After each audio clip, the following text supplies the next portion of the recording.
Good morning once again, Sukumar Srinivasan, on the topic of the knowledge of the self.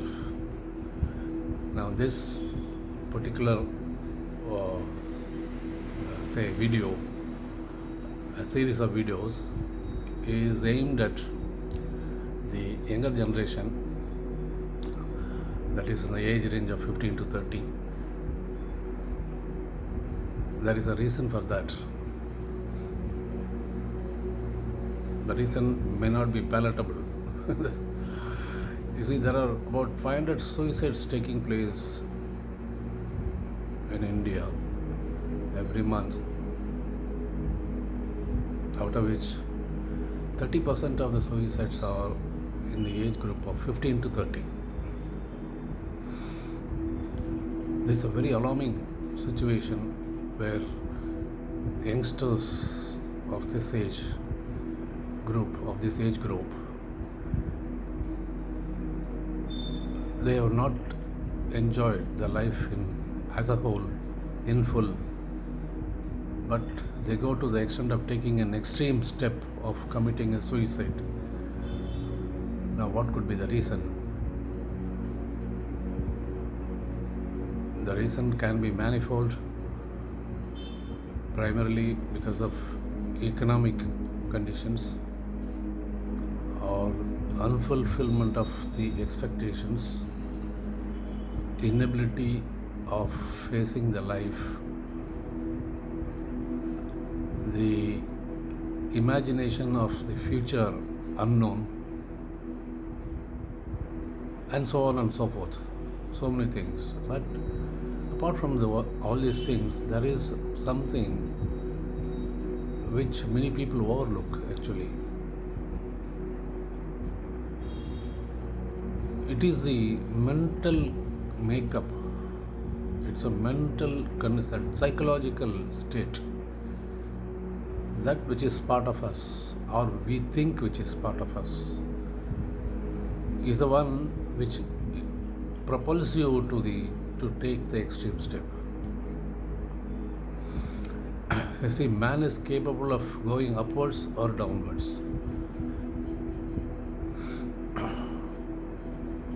Man has been given that absolute freedom to do whatever he wants and to think whatever he likes. Either it can be an upward journey or it can be a downward journey. But many people choose to remain in the position where they are already in. They never attempt to go up or never attempt to come down. Now, that is a different issue. The people who tend to go up, they achieve so many things in the materialistic world and also in the psychological world.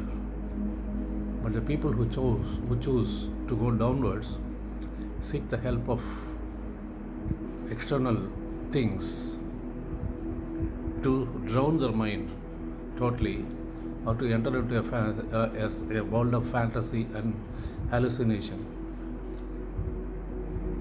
That is how it happens. For that, they have avenues of entertainment, avenues of misuse of external things, and because of that, they get into that rot. And once they get into the rot, it becomes more and more, you see, like a rolling stone gathering mass and mass over mass over mass. The mental, psychological setup, the makeup, propels him to take an extreme decision. Now, here, this particular teaching of the masters, which is a well-researched one. You see, research doesn't take place not only in the outer world. The research about matter is in the outer world, and the research for knowing the unknown is in the outer world. They break the matter into atoms and then go on, cutting it down, making it a miniature, and ultimately find out what is there. And they are yet to find out what is there. And when they reach such stage, they find that there is nothing to find out. It is nothingness which is part of this universe, which is the universe. Nothingness is the universe. This is what a scientific truth which has been found out. As compared to the truth, what they were saying is that matter is the ultimate. But the research can also take place in the inner world, because that is where the psychological, emotional, the state of being can be felt by all the human beings. If you do not do that, then you are in a state of sort of hibernation. You are asleep. Most of us are asleep. You may say they are awake and they are doing so many things and all that, but still we would say they are asleep.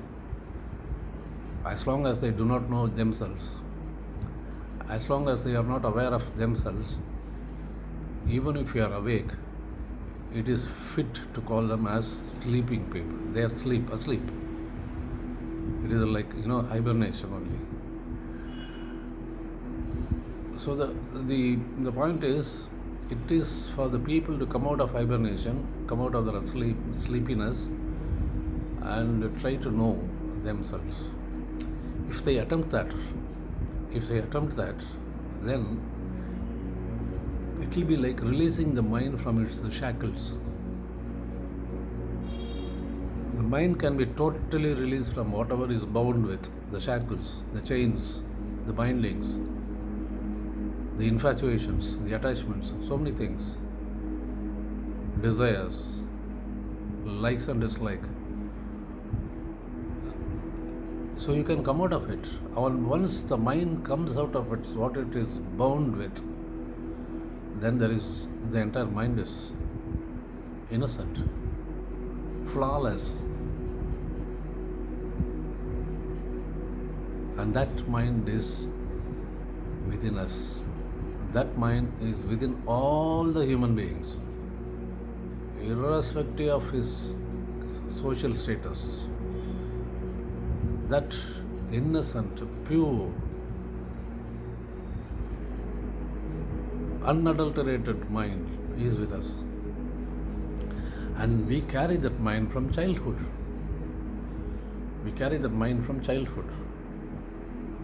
It is there, but it has been pushed to the background by the psychological mind which we have accumulated over a period of time.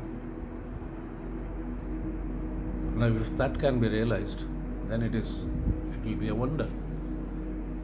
And the best part is, people can live peacefully without giving any sort of attachment or value to the mind. If that happens, then this sort of suicide will never happen. When we understand the structure of the mind, the makeup of the mind, how it acts like a catalyst for us to do external actions, when we understand that, and when we understand the futility of that, then we will be in a position to be free of our mind. It is like, watching a sort of, say, a movie where things are happening in front of you in the screen. It looks real. It looks absolutely real. We get attached to that and we get identified with that movie and its characters and actions and all that. But at the back of the mind, if you just think they are just images, and they are only creating a semblance of the reality, they are just images. If that spark is in the back of your mind, then watching a movie will become a sort of nuisance to you, because see, you can't go on watching an artificial thing. So that way, if you can view your own mind, what is happening in the mind, as an observer or as a witness, then you will be in a position to appreciate yourself, and you will be in a position to know who you are. And that is where the journey starts, the inner journey starts. If you are able to do that, and each one of us, if we are able to do that, then that is the utopia, what we are talking about, what people are talking about, utopia. Or you can say that is what is called heaven. The paradise, the kingdom of heaven, and so many words. So the heavens do not exist elsewhere. They are here, right in the place where we are living. And it is possible for us to be in heaven while we are alive. While we are alive. Heavens are not the place where to reach after death. There is nothing like that. But that has been imposed on us. That sort of belief has been imposed on us. That was required. That was required because at a younger age you cannot teach the ultimate truth. The child won't be able to grasp it. So when you say something which is contrary to the truth, which is part of imagination, then it becomes sort of attached. It becomes, the child understands. But after a certain age, we should continue the teaching and say whatever has been taught is false. Whatever has been told to you is only imagination. It is only to make you to understand the things in proper perspective till you come of age. This has been told. So after that, what you do is you just say anybody to their sons and daughters that whatever has been told is only a step. It's like a step in a ladder. You just climb up. So you don't stand in the ladder, the first and second step itself. Nowhere it can be done. A ladder is meant for going up. So you just can't climb one or two steps and stand there and live your entire life out of that. Can you do that? That is not the way. But there are vested interests who want you to be in the first and second step of the ladder and be there all the time till you die. It is for their own benefit. It is for them, for their own, gaining name and reputation and wealth and all that. They do that. They continue to do that. They continue to cheat people. I will use a very strong word, cheat. They cheat. So what are we supposed to do is to know ourselves. So if we start trying to take a few baby steps to know ourselves, then you are on the right path. Now, is it not applicable to youngsters, the middle-aged or the elders, everybody? What we are asking is to understand yourself. Understand yourself. This sort of self-knowledge education should have been given in your right from the high school stage, and it should be part of your academic curriculum. It has not been done. That is the greatest tragedy, because the leaders who have come so far, they are totally unaware of all these things. Because along with your position and power, you build your ego, which is a bloated ego that refuses to understand the reality. The power and the wealth which has been given to you makes you to think that you are unassailable and you are the leader of the world, and whatever you say has to be listened by the other people. That is ego at its worst. So because of that, then whatever knowledge they have got, which is highly impartial, they live with that knowledge and they refuse to understand the reality, and they never give any attention also as to how the people can be promoted and they can be brought out of darkness into light. They never know that. So once the leaders do not know that, it becomes automatic that the people who follow them do not know by themselves. It is only when leaders with a vision, with a knowledge of self, if they come and lead people, then it will be possible for people to reform themselves, in the sense to come to know about themselves. This has not happened, and it's only because of that the world is suffering. The world is suffering because of the mistakes of the leaders. Either they are religious leaders or political leaders or community leaders, even academics also. Academics is the least, because they are bothered only about the academic, which is nothing but a false education. Education in the sense, education has to educate you regarding the truth. Now, if you think that the truth lies only outside in the material world, you are totally wrong. Because the truth it's in the outside, it is in the inside, the outer and the inner. But the attempt so far has been to find out what is the truth in the outer world. It is a search for the reality, what is the existence, that is only being attempted to, but nothing more than that. They have not bothered about it. Now they have come back. Now scientists are all trying to research on what is consciousness, what is mind, and all that. But still, they have not touched the periphery, or even the periphery.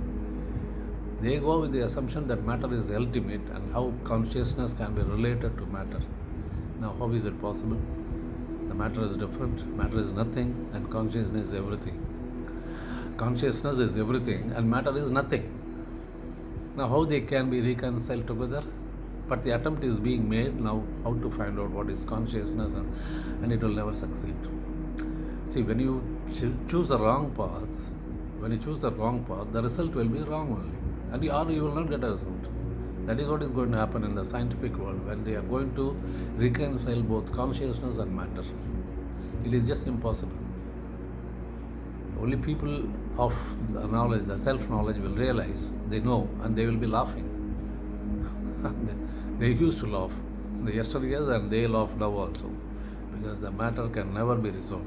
If you are only considering the outer world, it is not going to help you at all. It is not going to help the mankind at all. Somebody has to have, a leader has to be born who leads, who understands, who has got the desire to know the inner as well as the outer world. And if he knows that, and if he becomes a leader, then only the world will survive. The world will transform itself. I mean, the world in the sense, the society and the people and all that. Because, you see, we always look for a leader to guide us. We always look for a leader we always look for a teacher to teach us. We always look for somebody to show the way. So, when they themselves fail, and when they themselves are not aware of what to take you to reality, the truth about this living, truth about the universe, the earth, everything, then if they do not know, then how are they going to lead? That is what is happening today, unfortunately. So unless, of course, you have a man like they say in the mythology, Ram, a perfect man, is not going into religion, but suppose if Ram is a man of the highest virtue, Ram is a man of highest knowledge, then will he not be a leader for the other people to follow? Just assume that Ram is a man, but he knows the truth, he knows the reality, his approach is real, it is only reality, and he acts and rules the world, rules his kingdom without application of his own mind. Then imagine what sort of rule it will be. That is what is understood. You have to understand the mythological figure mythological figure as Ram, as a true human being who knows both the inner and the outer world. That is what a Ram is supposed to be, not the mythological figure what we are imagining, what many people are imagining. The ideal human being. So we also can be an ideal human being. We can be an ideal human being. Let's leave all these religions, let's leave all these beliefs, let's leave all these dogmas, all these cultures, all these habits, and all these traditions and legacies and so many things. All let them throw away all those things. Let us approach. Let us find out. Go inwards and find out what is what. But to go inward, we don't need to have the other strenuous path of meditation and doing penance and all that. That also is not required. Now, in this particular age, when we have achieved an unimaginable stage in the external world, where luxury and comfort and the standard of living has improved beyond imagination, now this is the high time, this is the time for us to go inward and find out what is the truth, because you have succeeded. The man has succeeded in the external world. You don't need much, anything more than that in the external world. You don't need. You have everything in your hand now. Then what else is to be achieved further in the external world? Nothing. It is enough. In fact, our science should make a full stop. Science should make a full stop. To stop every this thing, what do you call, research into the further unknown. You don't need. You have achieved everything. You have made people happy. You have made them comfortable. Everything you have done. Then what else is there to do? What you have to do is to make the man happy.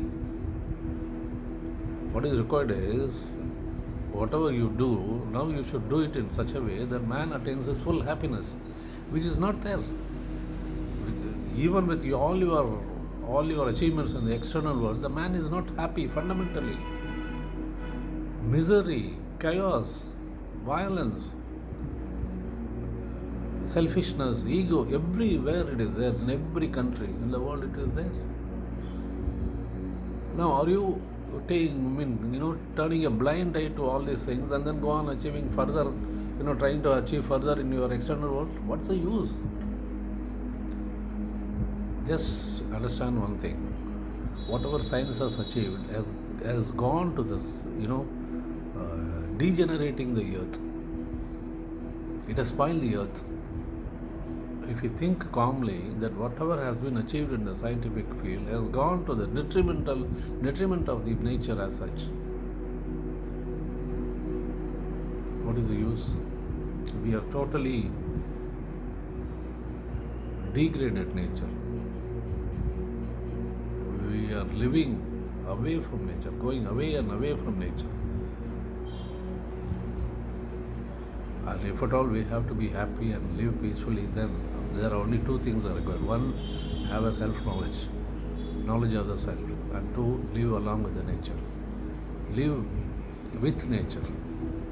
These two are the things which are required, and the younger generation should attempt to do that. So our next video, we will go one step further and to find out as to how to achieve the knowledge of the self. In the course of few videos, we will cover the entire the self-knowledge, and afterwards we will have a sort of dialogue or interaction, so that the I's can be dotted and the T's can be crossed. Let it be like that. Thank you very much.